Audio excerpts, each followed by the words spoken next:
22 বছরের অপেক্ষার অবসান ঘটিয়ে গত মৌসুম লিগে শিরোপা ঘরে তুলেছিল মোহামেডান স্পোর্টিং ক্লাব। পেশাদার যুগে প্রথম লিগ জয়ের পর সবার আশা ছিল মোহামেডান তাদের হারানো ঐতিহ্য ফিরে পাবে, প্রবল পরাক্রমশালী রূপে দেখা যাবে সাদা কালোদের। কয়েক মাস যেতে না যেতেই সেই স্বপ্ন ভেঙে এখন চৌচির।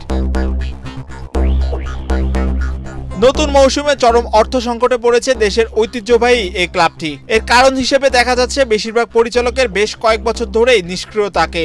ক্লাব সভাপতি জেনারেল মোহাম্মদ আব্দুল মুবিন ও ফুটবল কমিটি চেয়ারম্যান ইঞ্জিনিয়ার গোলাম মোহাম্মদ আলমগীর মিলে কয়েক কোটি টাকা ঢেলেছেন ফুটবল দল গঠন ও পরিচালনায়। করোনা বা যে কোনো ভাইরাসের এগেইনস্টে ফাইট মানি ব্যাকট্রলের লেফট রাইট। তবে শেষ 4 মাসে ক্লাব সভাপতি হাত গুটিয়ে নিতে বাধ্য হন, ফলে সব চাপ এসে পড়ে আলমগীরের ওপর। শেষ পর্যন্ত তিনিও অভিমানে সরে দাঁড়িয়েছেন। কেবল ফুটবল কমিটি নয়, ছেড়েছেন পরিচালকের পদও। তাতে চলমান সংকট আরও বেড়েছে।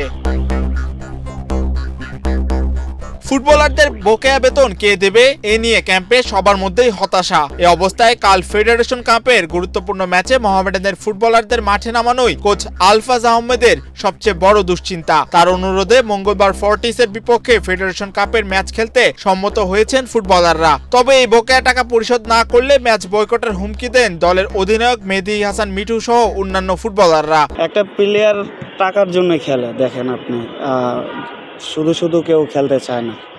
কারণ একটা ক্লাবে যখন একটা চুক্তি হয় ওই টাকাটা দিয়ে অনেকের ফ্যামিলি চলে, মানে ম্যাক্সিমাম ফুটবলারদেরই কিন্তু ফুটবলের টাকা দিয়ে আপনার ফ্যামিলি চলে। কিন্তু আদার্স কোনো যদি থাকতো তাহলে ওই টাকা দিয়ে চলতে পারতো। কিন্তু যাদের মানে চলার অ্যাবিলিটি নেই তারা মানে টাকার জন্য একটু প্রেশার দেয়। কারণ ফ্যামিলি তো আগে ভাই, কারণ ফ্যামিলি না থাকলে তো আপনার ফুটবলও তেমন একটা ভালো খেলার মানে কথা না।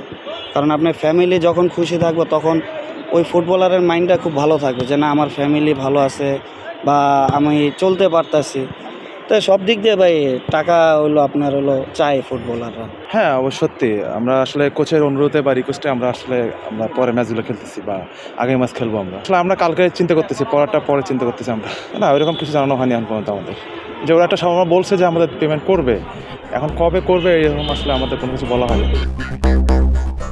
লিগের সর্বশেষ ম্যাচে ফকিরের পুলের কাছে 2-0 ব্যবধানে হারেই বোঝা গেছে দলের ফুটবলারদের মনোযোগ আর খেলায় নেই। দিনের পর দিন বেতন না পেয়ে স্থানীয় ও বিদেশি খেলোয়াড়রা মাঠে নামলেও সেরাটা দেওয়ার মতো মানসিক অবস্থায় নেই।